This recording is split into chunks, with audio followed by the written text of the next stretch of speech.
ଭାରତୀ ହଁ ଖୁଡ଼ି ଚିନି ଅଛି 200 ଦେନି। ସାଙ୍ଗେ ସାଙ୍ଗେ ଆଣୁଛି। କ'ଣ ମିଠା ରାନ୍ଧିବ ବୋଧେ ଘରେ? ତୋର କ'ଣ ଗଲା? ତୋର କ'ଣ ଗଲା? ଆମ ଘରେ ମିଠା ହଉ ଛେନାପୋଡ଼ ହଉ ରସଗୋଲା ହଉ ଗୋଲାପଜାମୁ ତୋର କ'ଣ ଗଲା ମୋତେ କହନି? କୁଣିଆ କାଳେ ନା ନା ଆସିଥିବେ। ନା, ଆମ ଘରକୁ ପୁଣି ଆସନ୍ତୁ ନ ଆସନ୍ତୁ ଆମେ ଖାଇଲେ କ'ଣ ତୋ ଦେହରେ ହଜମ ହଉନେଇ କି? ଆଁ ଯେତେବେଳେ ଦେଖିଲେ ତମେ ଏଇଟା ହେଇଛି କି ଖାଇବା, ତମର ସେଇଟା ହେଇଛି କି ଖାଇବା। ଆରେ ତୋର ତ ତୋ ପେଟ କାଟୁନି, ତୁ ମରୁନୁ ଝାଡ଼ା ବାନ୍ତିରେ ଦେଇପାରିବୁନି ଚିନି 200 ସିଧା ମନା କରିଦେବୁ। ଏତେ ପ୍ରଶ୍ନ କ'ଣ ପଚାରୁଛୁ ମୋତେ? ଅତେ ଗୋଟେ ଖେଚଡ଼ ମାଇକିନି ଆଣି। ଖୁଡ଼ି ଏ ଶାଢ଼ୀଟା ନୂଆ ଆଣିଛ କି? ହଁ ଭାଇ କାଲି ଆଣିଛି କାଲି। ନାଲି ରଙ୍ଗର ଆଣିଲନି, ତମ ଉପରେ ବଢ଼ିଆ ଲାଗେ। କାଇଁ ତୋ ଦେହ ତୋ ଆଖି କାହିଁ ଫୁଟି ଯାଉଛି ଦେଖିଲା ବେଳକୁ? ମୋର ଗୋରା ଚମଡ଼ା, ମୁଁ ଗୋରା ଦିହ, ମୁଁ ଯାହା ପିନ୍ଧିଲେ ମୋତେ ଭଲ ଦେଖା। ମୁଁ ତୋ ଭଳିଆ କ'ଣ କାଳି ପେଟେନି ନେଙ୍ଗେଡ଼ି ହେଇଛି? ବାଛି ବାଛିକି ସବୁ ପିନ୍ଧିବି? ତମ ଦେହରେ ସବୁ କାହିଁ ଯାଉନି କି? ଏମିତି ଜଳି ପଡ଼ି ମରିଯାଉଛ ସବୁ। ଆଉ ମୁଁ ତ ଭଲ ପାଇଁ ଯା ଯା ଯା କାମରେ ଯା।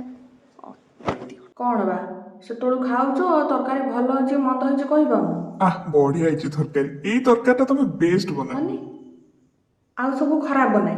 ଆରେ ମୁଁ ସେ କଥା କେତେବେଳେ ନା କହିଲି ନା ତମକୁ? ନା, ମାନେ ମୁଁ ବୁଝିପାରୁନି। ମୋ ଜୀବନଟା ଦେଇଦେଲିଣି ଏ ଘରକୁ, ଛୁଆ କାମ କରେ, ସ୍ୱାମୀ କାମ କରେ, ନିଜ ଜୀବନଟାକୁ ଜଳାଞ୍ଜଳି ଦେଇଦେଲିଣି, ତଥାପି ତମମାନଙ୍କ ମନ ଭରୁନି। ପ୍ରଶଂସା କଲି ପ୍ରଶଂସା ମୁଁ। କ'ଣ କଲ? ପ୍ରଶଂସା କ'ଣ କଲ ମୋତେ କୁହ? କହିଲେ ଏଇ ତରକାରୀଟା ତୁ ସବୁଠୁ ବେଷ୍ଟ ବନାଉ, ମାନେ ଆଉ ସବୁ ଖରାପ ବନାଏ? ସେଟା ସିଧା ସିଧା କହିପାରିବୁ ନା ଆଉ ସବୁ ଖରାପ ବନାଏ?